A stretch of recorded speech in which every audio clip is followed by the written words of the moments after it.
ഒടിയൻ എന്ന സിനിമയ്ക്ക് ശേഷം മോഹൻലാൽ താടിയെടുത്തിട്ടില്ലെന്നും മുഖത്ത് കോസ്മാറ്റിക് സർജറി ചെയ്തത് മൂലം വന്ന മാറ്റമാണ് കാരണമെന്നും അഭിപ്രായങ്ങൾ വന്നു. ഇപ്പോഴിതാ നടൻ കിഷോർ സത്യൻ മോഹൻലാലിനെ കുറിച്ച് പങ്കുവച്ച കുറിപ്പാണ് ശ്രദ്ധ നേടുന്നത്. അങ്ങനെ ലാലേട്ടൻ്റെ താടി പോയി, നമ്മൾ ഇനി എന്തു ചെയ്യും? 5 കൊല്ലമായിട്ട് നമ്മൾ ലാലേട്ടൻ്റെ താടിയും മുഖത്തെയും കുറിച്ച് സംസാരിച്ചു തുടങ്ങിയിട്ട് മലയാളത്തിൽ നിരന്തരമായി ഇത്തരം ബോഡി ഷേമിംഗ് നേരിട്ട മറ്റൊരു നടനുണ്ടെന്ന് എനിക്ക് തോന്നുന്നില്ല. അത്രയും നമ്മൾ അദ്ദേഹത്തെ പരിഹസിച്ചു.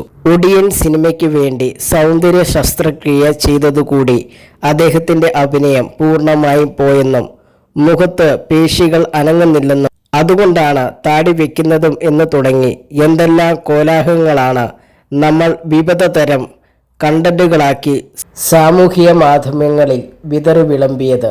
ഈ ഭൂമി മലയാളത്തിൽ ശ്രീ മോഹൻലാൽ മാത്രം ചെയ്ത ഒരു കാര്യമാണ് ഇത് എന്നുള്ള നിലയിലാണ് ഇത്രയും കാലം നമ്മൾ ഇത് ചർച്ച ചെയ്തത്. മലയാള സിനിമയെ തന്നെ സൗന്ദര്യ ശസ്ത്രക്രിയകൾ ചെയ്ത നിരവധി നടന്മാരുണ്ട്. അതിനെപ്പറ്റി ഒന്നും നാം സംസാരിച്ചിട്ടില്ല. കാരണം താനൊരു സൗന്ദര്യ ശസ്ത്രക്രിയയ്ക്ക് വിധേയനാകുന്ന കാര്യം പരസ്യമായി പ്രഖ്യാപിച്ച ഒരേ ഒരു നടനേ ഉള്ളൂ.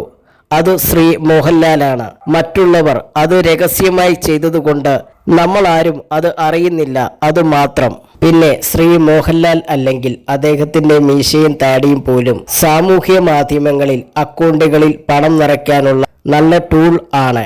അറിയാതെ പൊതുജനങ്ങൾ ഇത് വായിച്ചും കണ്ടും കേട്ടും ചർച്ചകൾ തുടർന്നു. ബ്ലോഗർമാരുടെ പണപ്പെട്ടിയിൽ ഡോളർ നിറഞ്ഞു. ഇത്രയും നാളും താടിക്കഥ പറഞ്ഞുകൊണ്ടിരുന്നു. ഹൃദയപൂർവ്വം സിനിമ ഇറങ്ങിയപ്പോൾ താടിയില്ല, ചെറിയ കുറ്റിത്താടി, ഫുൾ താടി വന്നിട്ട് സംസാരിക്കാം എന്നായി ചർച്ചയുടെ വിഷയം. ഇപ്പോൾ മുഴുവൻ താടിയും എടുത്ത് തൻ്റെ കൊമ്പൻ മീശയെ വിരിച്ച് വെച്ചുകൊണ്ട് അദ്ദേഹം ക്യാമറയ്ക്ക് മുന്നിൽ എത്തിയിരിക്കുന്നു. ഇനി നമ്മൾ എന്തു ചെയ്യും? കുഴപ്പമില്ല, മീശയെപ്പറ്റി സംസാരിക്കാം. മീശയുടെ ഒരു സൈഡിലെ ചെരിവ് ഇത്ര ഡിഗ്രി കൂടിപ്പോയി, മറ്റേ സൈഡിൽ ചെരിവ് ഇത്ര കുറഞ്ഞുപോയി. ഇങ്ങനെ തുടങ്ങി പുതിയ പുതിയ കണ്ടന്റുകളുണ്ടാക്കി ക്രിയേറ്റേഴ്സ് വരും. അവർക്കും അറിയാം അവരുടെ പണപ്പെട്ടി നിറയണമെങ്കിൽ ഏറ്റവും വലിയ പേര് ശ്രീ മോഹൻലാൽ എന്നാണ്. ലാലേട്ടൻ്റെ താടി മീശ കിഷോർ സത്യൻ കുറിച്ചു.